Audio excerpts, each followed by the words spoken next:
Careblazer, have you ever wondered whether we are making any actual significant progress in the research of dementia? Many family members ask me this often. They say, is anything really different now, or are we still pretty much stuck where we were years ago? Today, I want to give you a clear, honest answer. Each year, the National Institutes of Health release a special report, and it summarizes where dementia research actually stands recently, right now.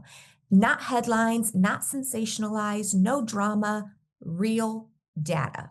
And the 2025 report shows something important. It shows things are changing. Unfortunately, not in a way that's going to erase how hard dementia caregiving is, but in ways that affect how we detect that dementia is present, how treatments are being developed, and how families can advocate for themselves and their loved ones more confidently. In this video, I'm going to walk you through what's actually changing in the field of dementia right now and what it means for you, real family members, not just what's happening in laboratories. This will be part one of a two-part video series. And in the second video, I'll go deeper into why dementia happens, who's more at risk, and what research is finally telling us about dementia care itself. Let's start with the big picture. Right now, there are about 7 million Americans living with Alzheimer's disease. That number is expected to grow significantly in the coming decades. And worldwide, there are about 50 million people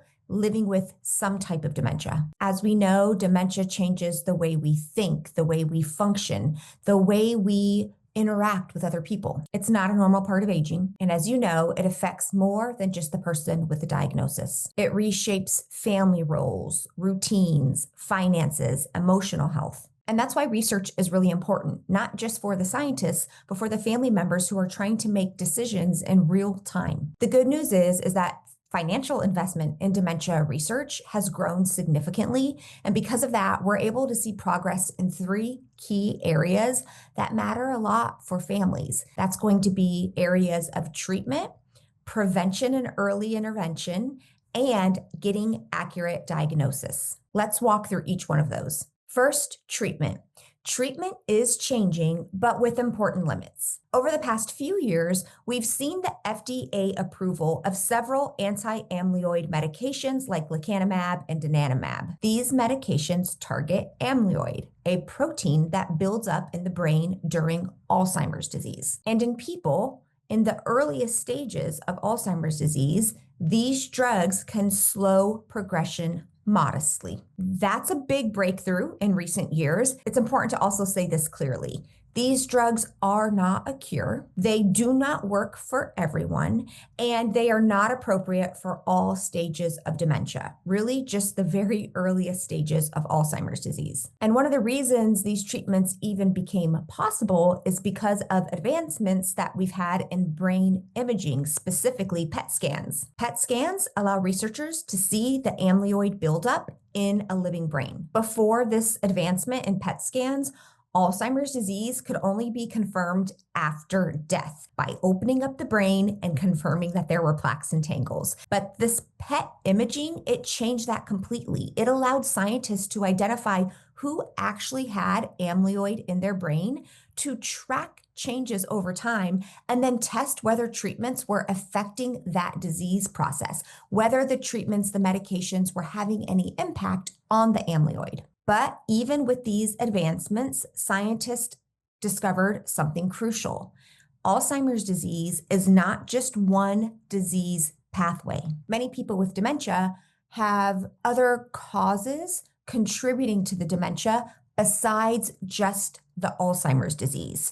Many people have mixed dementia and with multiple different causes creating their thinking problems. So even though this medication is targeting the amyloid specifically, there are other things that are happening that are also causing much of the dementias that we see. And so we're starting to see a shift in the medicine community, the scientific community, going to something called precision medicine. Precision medicine means that we are matching treatments to the individual, to that person's biology, to that person's genetics, their health history, even their lifestyle. So instead of assuming one drug is going to fit everyone with the same diagnosis, researchers are starting to ask themselves, why do some people seem to benefit from this treatment while others don't? So let's talk about what's actually in the pipeline and how trials actually work. Right now, there are currently hundreds of clinical trials underway for Alzheimer's disease and other types of dementia. Some of them are testing medications, some of them are testing non-drug approaches, and some of them are testing combinations of both. One example is a medication called CT1812. This drug works differently than anti-amyloid therapies. So instead of treating one protein, it helps push multiple toxic proteins out from between brain cells. That means it might have the potential in not only Alzheimer's disease, but also Lewy body dementia or mixed dementia. CT1812 has completed phase 2 of clinical trials. This phase of clinical trials is designed to answer specific questions like, is this drug safe?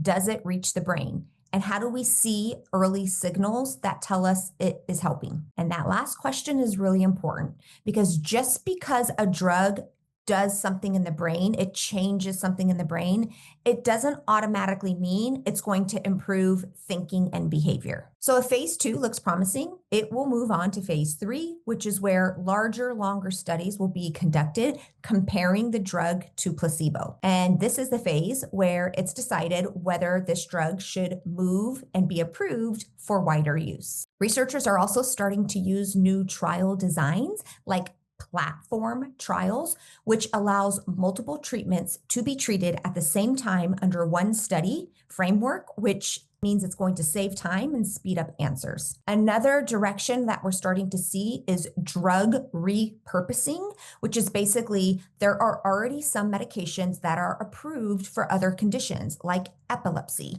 and they're being studied to see if there are cognitive effects in specific subgroups of people. So this is another example of why that precision medicine or that personalized medicine, those approaches really matter. Are there medications right now that are able to have a positive benefit for people with dementia? And now let's talk about prevention and why we are now able to treat earlier than ever before. One of the biggest shifts in dementia research is the move toward prevention.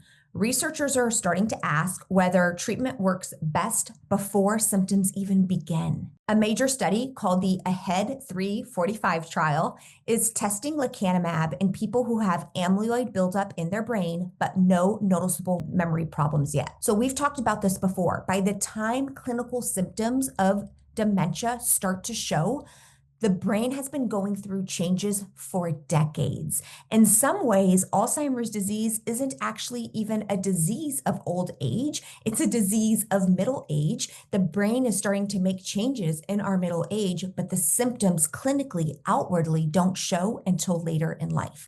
So this study is important. You can think about it like treating high blood pressure before a heart attack. The goal is to prevent damage, not try to chase it and fix it later after it's been done. Researchers are also looking into combining treatments targeting both amyloid plaque and tau. So maybe focusing on multiple pathways at once might be better than targeting just one at a time. Of course, the scientists are also trying to figure out what are all the treatment risks of these new pathways and these new directions. So for example, one of the big risks for the newer anti-amyloid drugs is something called ARIA, which basically involves swelling and bleeding of the brain. And so there are currently NIH-funded studies being done right now to try to figure out and identify who is most at risk for having that negative side effect and what can we do to make these treatments safer.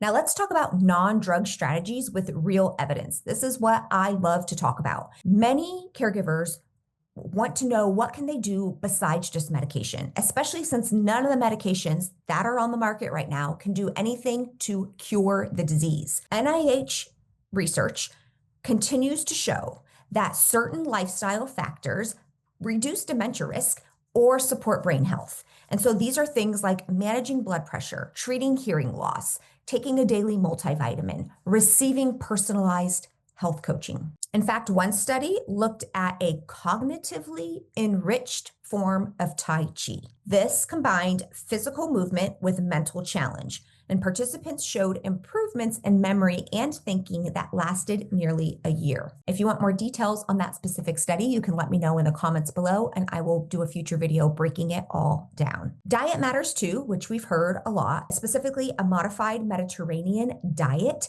improved several Alzheimer's-related dementias in just 6 weeks. These strategies are not cures. They do not work the same for everyone, but they are part of a broader picture that recognizes dementia risk and progression are influenced by many factors, not just one. And there are many factors that you and I can start to take control of right now for ourselves. Okay, so how do we get earlier and simpler diagnoses? How do we figure out what's going on earlier and easier? Not long ago, Alzheimer's disease could only be confirmed after death. This is what I was taught when I was going through school. Only after a person died and you opened up their brain to see the pathology that was happening in the brain could we determine, yes, that was Alzheimer's disease that was causing that dementia. Today, that is no longer the case. Researchers now have access to brain imaging, spinal fluid tests, and increasingly blood tests that can detect Alzheimer's-related changes before symptoms actually appear. One blood test, p-tau217, is highly accurate and may even outperform some imaging tools. Another test, Percivity AD2, combines amyloid and tau markers and predicts Alzheimer's pathology with close to 90% accuracy. These tests are currently being used in clinics and research settings to identify people earlier and more accurately who might eventually go on to develop Alzheimer's type dementia. Researchers are also developing biomarkers for other dementias like Lewy body dementia and frontal temporal dementia. And this matters because people have overlapping conditions, and it matters because there are many people out there living with dementias or who will go on to develop dementia that is not of the Alzheimer's type. It's important to know that one single test cannot rule out all types of dementia, but it's very exciting to know that there are tools that are helping clinicians move beyond educated guesswork, which is really what a lot of the way we determine whether somebody has dementia is. So let's summarize a bit what we've been talking about. What does all of this mean for you as the caregiver? It means that dementia research is moving, it's making progress, and we are moving toward a way that we can detect dementia and dementia risk earlier. It means treatment is becoming more personalized, which is wonderful. It's so great. I think we're going to see lots of positive benefits come from taking a more precise and individualistic approach into how certain treatments interact with somebody's individual body once they take that treatment. It also means clearer answers are becoming possible sooner. None of this makes caregiving easier, but it does mean families now can have more information, more options, and more opportunities to advocate than ever before. So in the next video, we're going to take this a little bit deeper. We'll talk about why dementia happens, who's most at risk, and what research is finally revealing about care quality, planning, and the caregiver experience itself. This is a lot of information to take in. You might not have the time to track it on your own. That's what Careblazers is here for. But if you do want to dive into the full NIH report on your own, I'm linking it below this video for you. You can also sign up for our Dementia Dose newsletter. It's a weekly newsletter I send out with insights for the week, tips and trending topics that are happening in the caregiving community, and weekly videos that I come out with like this one. All right, I'm sending you so much love. Bye. Also, Nico gets a belly rub for every person who subscribes from this video. So if you haven't already, click the red subscribe button. It's totally free, and Nico says thank you very much.